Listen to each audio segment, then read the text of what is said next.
Today we are making the most delicious cinnamon buns, and I'm just starting out with weighing off my ingredients, and this is just whole milk, and I'm going to heat it up to about 100 degrees Fahrenheit. This is Celsius, and then I'll put the milk into my mixing bowl, and I have some fresh yeast that I'm going to use, about half this package, so that is 25 grams. I will put the recipe in the description. It's a recipe that I found on YouTube a while ago. Now I'm going to mix the yeast and the milk together, and then I'm going to put in my sugar.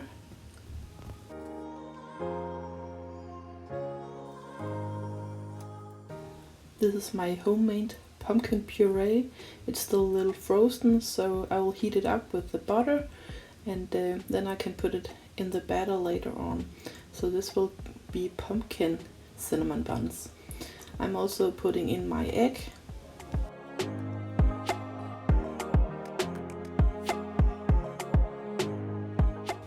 And always remember to put in some salt, also in your sweet baking. And this is spelt or dinkel flour. I just had a little rest of this in my bag, so I'll just put that in and then mix it around. The recipe just calls for regular flour, so you can just use that, or you can use a little whole wheat or whatever you like. I'm also putting in some enzymes. You don't have to do this, but it makes the bakery just a little more delicious. I also put in some vital wheat gluten, and this will make the buns a little more fluffy and delicious. But also this one you don't have to put in, and it's not in the recipe down below.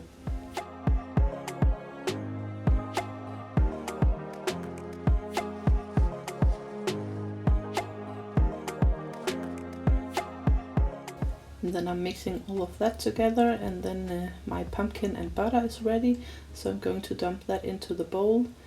And if you don't have pumpkin or pumpkin puree, you can make it yourself. Just put in some more milk instead.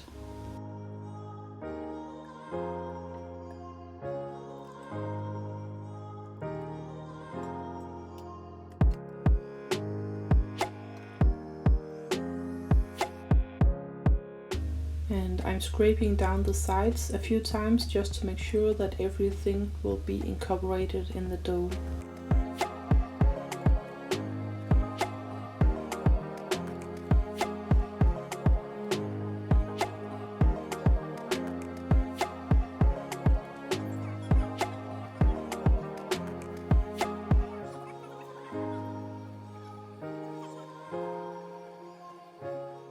When it comes to the flour, I don't really follow the recipe. I will only put in the amount of flour that I feel is needed. So the dough has to have about this consistency, so it's still a little sticky, but it won't stick too much to the bowl. So this is what you're looking for. If you put too much flour in, it will get dry. And now I'm just flattening the dough ball out, and I will put a lid on top, and then I will let it rise for a few hours maybe. Depends on how warm it is in my house. But I wanted to double in size. And this is how it looks after it has risen. And now I'm going to flatten it out and make the cinnamon rolls.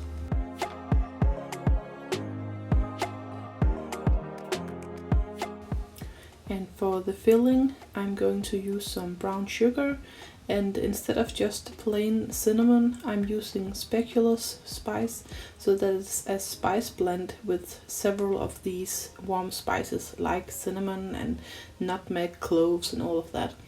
I'm also going to use just a little gelatin powder, and this will help the filling to not just run out of the cinnamon rolls, but to stay inside of them. You won't taste it and you won't really feel it. The only thing is that the cinnamon rolls look better and taste better. So I'm just mixing this together and smashing all of the lumps.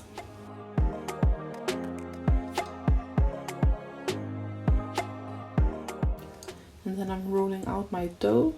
I'm making it somewhat flat and rectangular, and mostly even, so that when I'm making the cinnamon rolls they will be mostly even as well.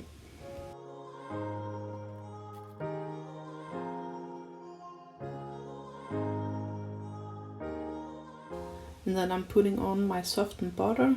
This has been at room temperature for several hours just to make it soft enough, because the dough is pretty soft, so if the butter is hard you will just make holes in the dough when you're trying to press this down. But I'm just trying to smooth it out as good as I can so that the butter is all over the dough.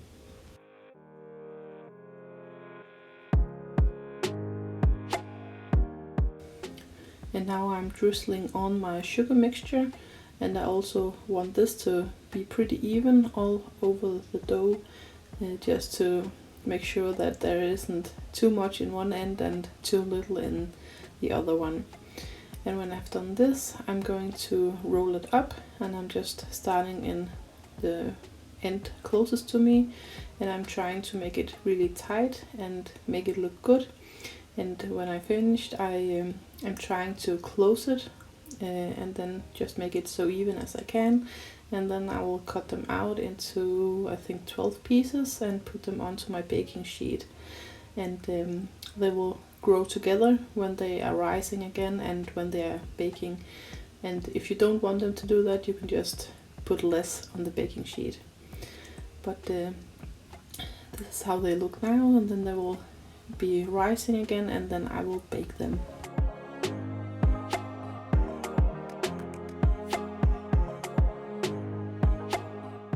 And this is how they look now that they are baked, and as you can see there is no filling spilled out from the bottom of them, it's all inside of them. And now I'm going to make the frosting, so I have some softened butter and some powdered sugar, and I will also put in some vanilla sugar, and then I will beat this up before I put in the cream cheese.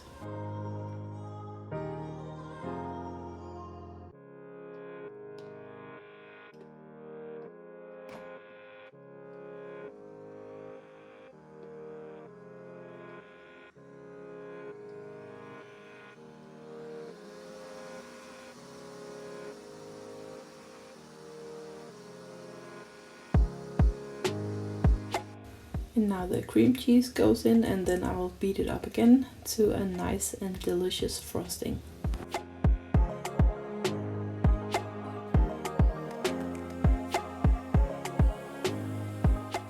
You could put all of the frosting on top of all 12 cinnamon buns or cinnamon rolls at the same time, but we are not eating all in one day, so we like to heat it up in the microwave the day after and then just put on the frosting afterwards. So this is how it looks, and it is just so delicious and soft and fluffy. These are just the best ones I have ever tasted. And thank you so much for watching again. Remember to subscribe to the channel, and you can always go and follow us at Instagram at Vestas Farm Life. Bye bye.